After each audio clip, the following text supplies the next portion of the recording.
Oh, look at that. I did not know that was there. And in here, I may have the solution to my vibration problem. First of all, welcome to the channel and thank you for stopping by. When time permits, please consider subscribing. I'd greatly appreciate it. Today we're working on the KTM 390 Adventure and we're going to replace the stock bars that came with the bike. They're notoriously weak and I have managed to tweak them slightly on the left and tweak them quite a bit on the right. So today I've got two sets of bars to try out and see which one I prefer. I have the Tusk Chub bar and the Protaper fat bar. Once I get the bars off the bike, I'll mock up the other ones and see which feels like they're going to be a little more comfortable and go with that one. Let's see which one I like. Okay, I just have a few things on my handlebars I need to remove first. And to do that, we've got a couple of hex wrenches. We're going to use an 8, a 10, and 11. I've got my Nippics in case I'm completely wrong on what wrenches I need. But give me a couple of minutes, these bars should be off. I did replace my grips with ODIs, which I like quite a bit.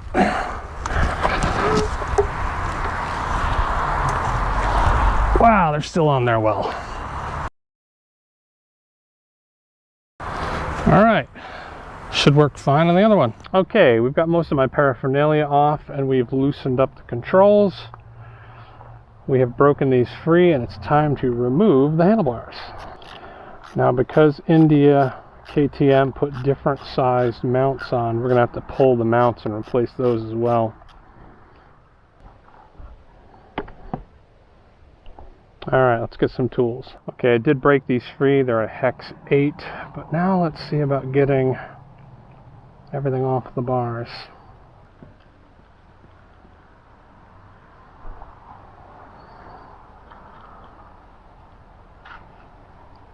Okay. Can we? Doesn't look like it. Looks like we have too much cable to get all the way off. Alright, she's off. Okay, I watched ADVMatt's recent video where he did this. And what he did was he disconnected his clutch and the sensor cable.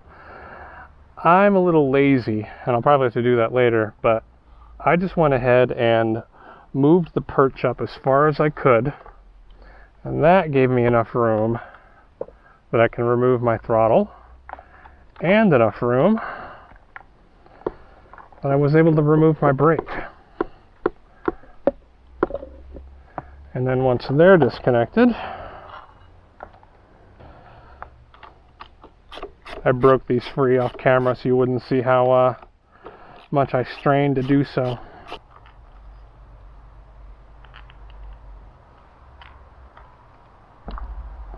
Alright, let me go get my new parts.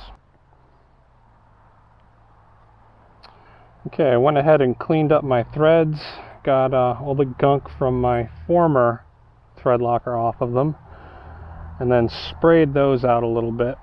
Wish I had a pipe cleaner to get some of that out, but it is what it is.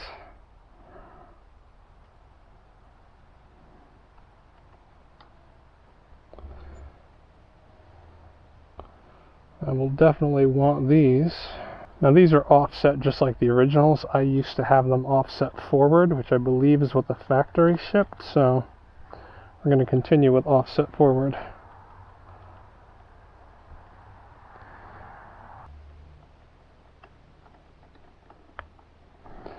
We're almost to the fun part. We're almost to where we can move all of these tools and check out the bars. Okay, after trying both of the bars, I think I like the Tusk better. And if there's a problem, I have my Protaapers. So now we're just going to put this back together, similar to how we took it apart.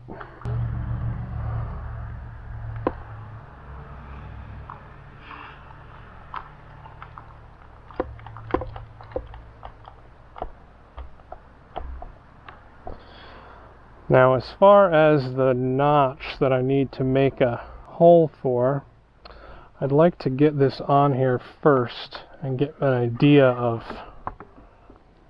what angle I want these at before I drill the hole. There we go.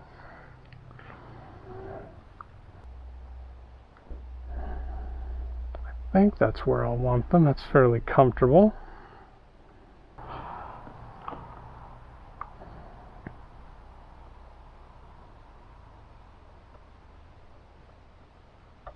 Okay, I have this as close as I think it should be. It will be wrong. I'm prepared for that. I've pilot holed it, stepped it up once, and now we're going to put in the 3/16 that Matt recommends. Okay. Hopefully that is fine. Let's go check. It is. Wow, that is perfect. It just barely fits in. Excellent. Okay, let's clean this up and start assembling. Okay, a lot has happened in the last hour. You may have noticed that this is not a Chub bar, but a Protaper. And the reason for that is because of the bend of the Chub bars, it forced this perch for the brake over to here. And there was just no way to get the brake into a good position with these bars, which is a shame. I did kind of prefer the way they felt, but it ended up being over here. My brake lever ended up at this kind of angle. So we're back to the Protapers, and I'll give the Chubs away.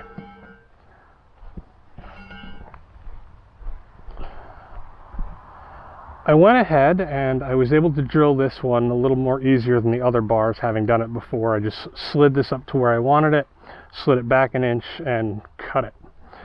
So this too does not have the brake exactly where I would like it to, but that's where this needs to be, so it is what it is. It's less than ideal, but honestly, I don't think I'll notice it. Okay, let's get you on.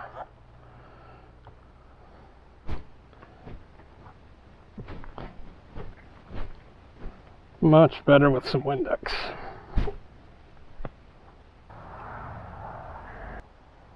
That'll be good. Okay, after a lot of futzing around, I now have my bars at an angle I like. I have everything put back on properly. My measurements turned out fairly well, actually. This one might need the ever so slightest amount of rubber taken off for the bark busters. But the important thing is I'm able to get the perch back to close to what would be the original position.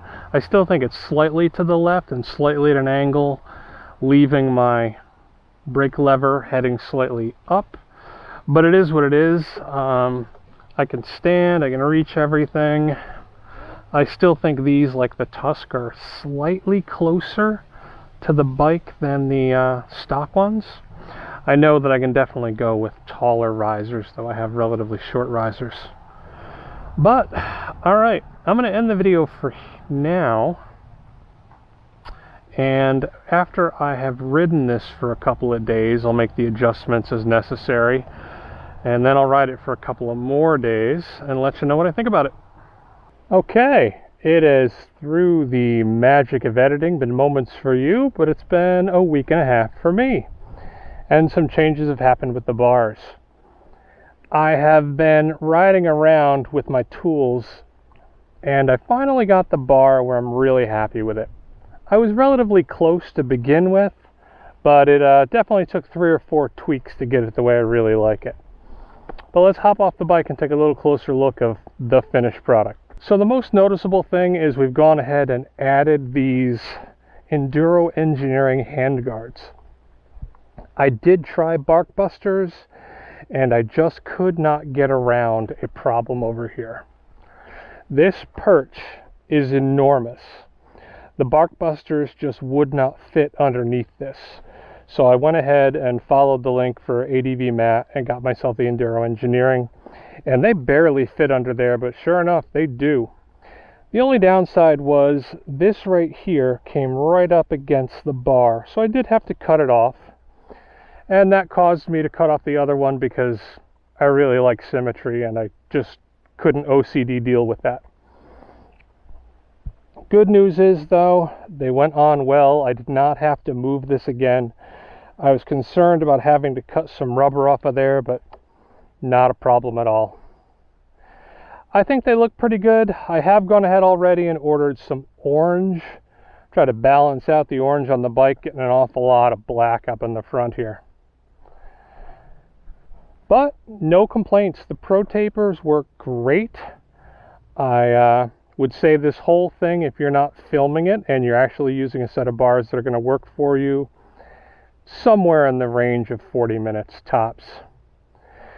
The downside, the only thing I can really complain about this setup is I am absolutely convinced that the bars vibrate significantly more than the stock bars did with the bark busters that are made to go with them. Those bark busters did have small weights, but honestly they were really light. I think it's the bars themselves that are causing it. And I'm going to look into ways to avoid that. But as of right now, very happy with it. If you don't want any more vibration, don't change the bars. But if you're looking for a nice, flatter, easier to use when you're standing up bar, these Protaapers and the KTM Suzuki Bend are fantastic. Well, thank you very much if you stuck around. I do appreciate it. I realize this was a bit of a mess. I ended up making a messy video, and I apologize, but take care. And in here, I may have something to help with the vibration problem. But that'll have to wait for another day.